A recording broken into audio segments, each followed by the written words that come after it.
జనసేనకు సంబంధించినటువంటి ఒక మహిళ ఆమె అధికార ప్రతినిధి అనుకుంటా, ఆమె ఏం మాట్లాడుతుందో ఒకసారి విన్నాం.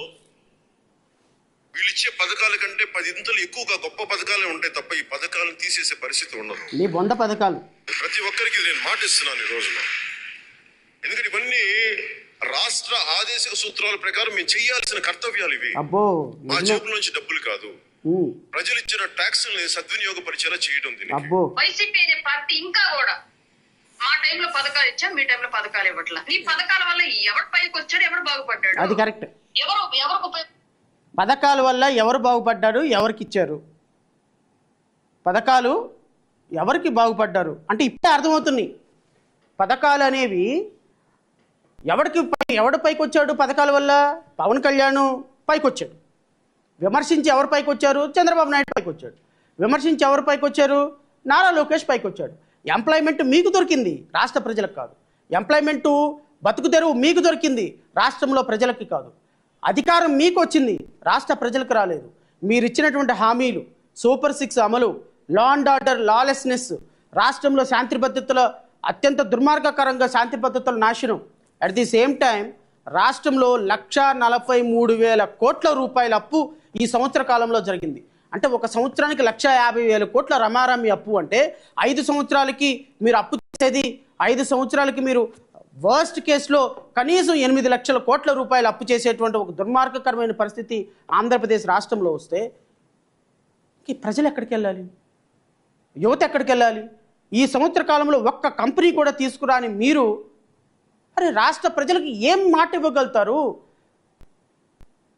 మీరు మీ ప్రెస్ మీట్లు పెట్టడానికి, పోటీ పడి ప్రెస్ మీట్లు పెట్టడానికి ఉన్నంత ఉత్సుకత, రాష్ట్రంలో పరిశ్రమలు తీసుకొచ్చామని చెప్పడానికి డబ్బాలు కొట్టుకొని మీడియాల ముందు కూర్చొని మాట్లాడటానికి ఉన్న ఉత్సుకత, ఈ రాష్ట్రంలో పెట్టుబడులు తీసుకొచ్చే విషయంలో కానీ, ఎంప్లాయ్మెంట్ ప్రొవైడ్ చేసే విషయంలో కానీ, ఇన్వెస్ట్మెంట్లు తీసుకొచ్చే విషయంలో కానీ, కొంత కంపెనీలు క్రియేట్ చేసే విషయంలో కానీ, రాష్ట్రంలో లా అండ్ ఆర్డర్ని మెయింటైన్ చేసే విషయంలో కానీ కనీసం పరిజ్ఞానం లేని ముఖ్యమంత్రి, మంత్రివర్గం రాష్ట్రంలో ఆర్థికంగా సంపద సృష్టిస్తా, జగన్మోహన్ రెడ్డి ఇచ్చేదానికంటే 15,000 కోట్లు 15% ఎక్కువ ఇస్తా. ఏమంటే సంపద సృష్టించద్దామంటే 10 సంవత్సరానికి 1,50,000 కోట్లు అప్పు చేయటమా?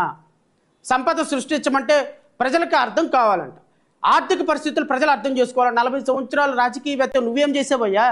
2024 సంవత్సరంలో రాష్ట్ర ఆర్థిక పరిస్థితి ఏంటో నీకు తెలీదా? 2024 సంవత్సరంలో 10 లక్షల కోట్ల రూపాయలు అప్పు చేశామని నువ్వు, మీ మీడియా, మనమే కదా రోడ్డు మీద కూర్చొని ప్రతిరోజు ప్రజల మస్తిష్కాల్లో నుంచి ఒక దుర్మార్గకరమైనటువంటి ఆలోచన పెట్టింది.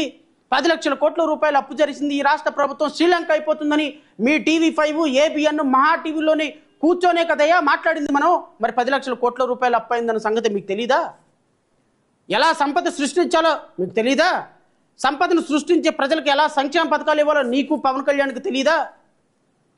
పోనీ పవన్ కళ్యాణ్ గారంటే ఆయనకి స్క్రిప్ట్ రాసి కట్టు ప్యాకప్ స్టోరీల్లో ఎక్కువ ఆయన బ్రతుకంతా అలాగే ఉంది కాబట్టి somehow we can justify.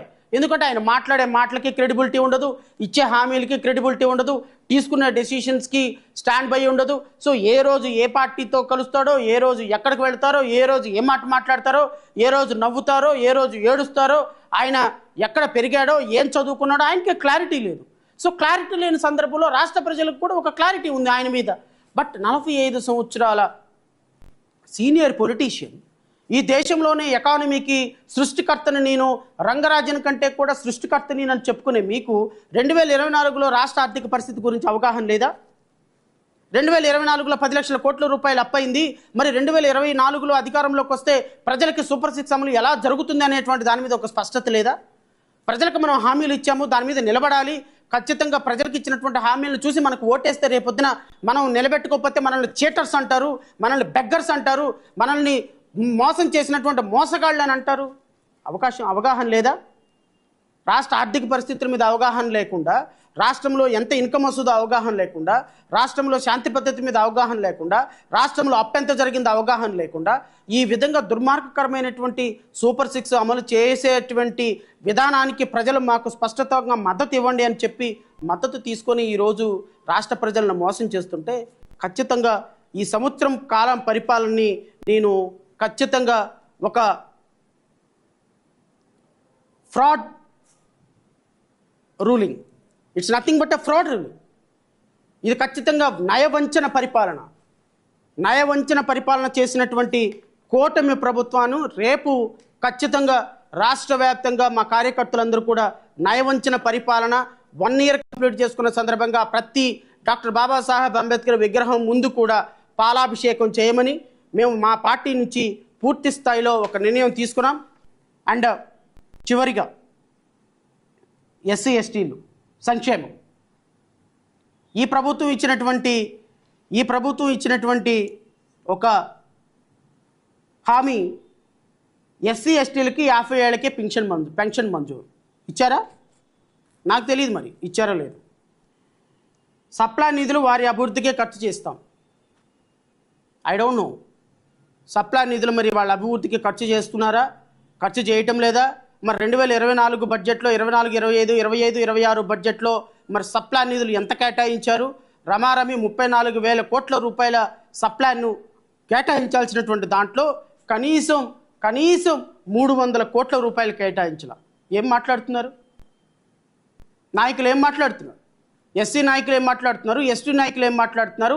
Chandrababu, Nara Lokesh ఎక్కడైనా సరే ఆయన బూటి మీద ఒక చిన్న మరక పడుతుందేమో అని మరక కోసం ఈ ఎస్సీ ఎస్టీ ప్రజాప్రతినిధులందరూ కూడా ఆ బూటి తొందరగా పాలిష్ చేసేద్దాం నాకుతోటని ఎదురు చూసేటువంటి ఒక దుర్మార్గకరమైన పరిస్థితుల్లో నారా లోకేష్, చంద్రబాబు నాయుడు బూట్ల దగ్గర బానిసలుగా తిరుగుతూ ఉన్నారు. ఇలా ఈ నాయకులందరూ దీని గురించి మాట్లాడరు.